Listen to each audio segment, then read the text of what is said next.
Good morning.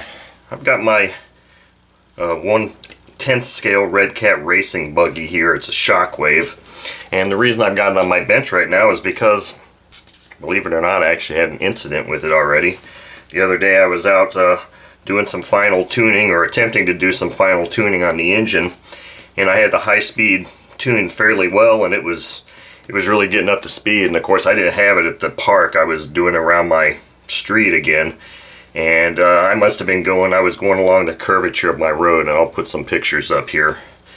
Going along the curvature of the road, pretty good clip, failed to negotiate the turn properly, and the thing went straight head on into the side of a storm drain, and needless to say, it came to an abrupt halt. Engine stopped, it stopped with a loud sound. So I've got some damage to this device now, and I've let it sit for a few days because I was really kind of just pissed off at myself about this, because this is exactly why I got out of this aspect of the hobby.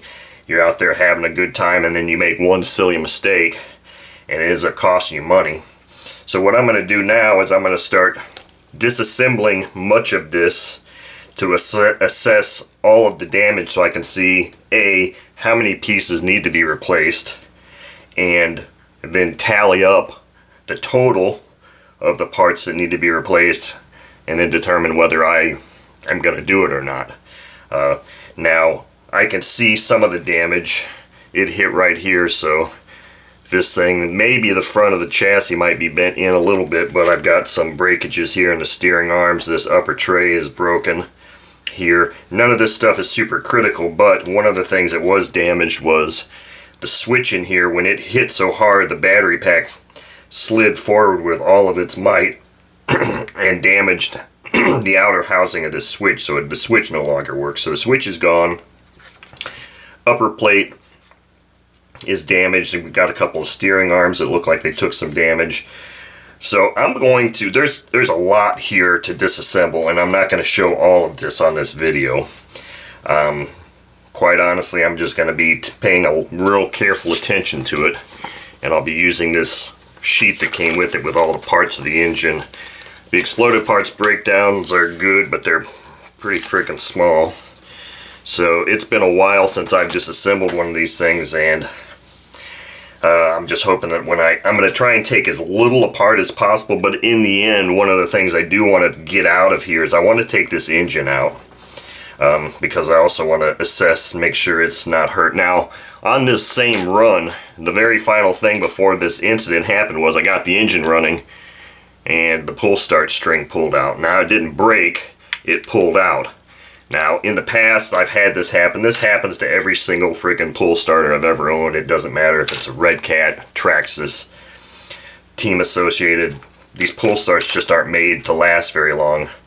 So I have to decide also whether I can rewind that string in here, whether I want to keep it, replace the pull start, or actually spend the money for the electric starter kit, which comes with a whole new back plate, which you engage in there, and you just start it like that.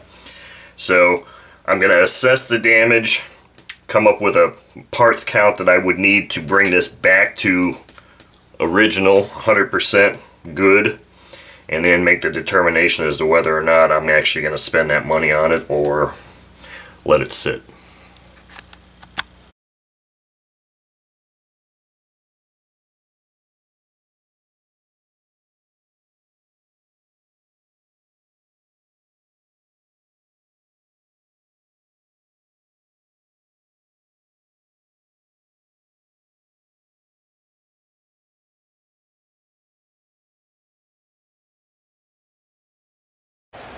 Okay, so I've got most of this all disassembled now, and I've done an initial assessment, and the assessment is not good. First of all, high speed impact, I'll say high speed for this, 15, 20 miles an hour, whatever it was, obviously is going to have an impact on the chassis, and it did. The chassis is bowed here, and it's got some front end damage. That in and of itself is not a big deal. That can be flattened out and fixed. No big deal there. One of the issues here is that they don't use flathead screws to retain these engine mount blocks, and notoriously they get scuffed up, and one of the heads here is scuffed up pretty bad. I'm not sure I'm going to get engagement on that to even remove it, so I'm probably not going to remove those. I'll just leave those on while I pound this in place. Now I've got my clutch and drive wheel mechanism here that I could probably just take off, but before I even go any further with this, I'm going to do a complete parts assessment and see what the cost is, and if the costs of the individual parts to fix this back to what it was come anywhere close to the cost of the new one, well, then I've got things to think about whether I'm going to continue this experiment or not. So anyway, so we know chassis is bent, but that doesn't need to be replaced. That can be fixed. And now the front end, a little bit different story here, unfortunately. The front end, overall, it looked like it was in pretty good shape until I don't know if you're going to be able to focus in on that or not. The transfer, what is this thing called? I can't remember. Let me get the official gearbox. Differential gearbox, whatever you want to call it. The housing is completely cracked and destroyed. So that whole gearbox assembly would have to be replaced right there. That's probably a pretty pricey item. So we could be kind of screwed right there. Now what I did was, when I took all of this stuff apart, I tried the best I can, or best I could, to put the screws that came out back where they came out of the things that they screwed into, so that it would help me out, because it's been a while since I built one of these and so many of these screws look the same. So anyway, we've got bent frame, destroyed front gearbox, the radio tray is pretty much toast. I mean, the front end here is broken. I'm not exactly sure this, I can't remember if this had pieces around it or not, but I think this could be broken too, which I believe this is just called a steering assembly. So steering assembly is broken on that. We already know the switch is broken. As far as, and we know the pull start mechanism, if I were to replace the pull start, that's $23–30, something like that, just for the pull start mechanism. The engine feels fine, the clutch is fine, the engine still has good compression, so there's nothing wrong with the engine. But knowing me and engines, I'm probably going to end up pulling the head anyway. But we can see here, let me zoom in real quick on this guy. This is cool.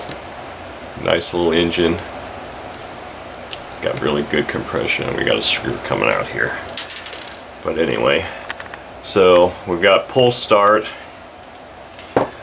gearbox, radio tray, oh, front dog bone, which is no big deal because the rear dog bone is fine, and if I so decided, I could just as easily make this just a rear wheel drive only buggy, which is not a big deal. It's not like I'm really going to be four-wheeling anyway, but I don't believe there was anything in the rear end that was damaged. I don't see any damage here, so I think my rear end is fine.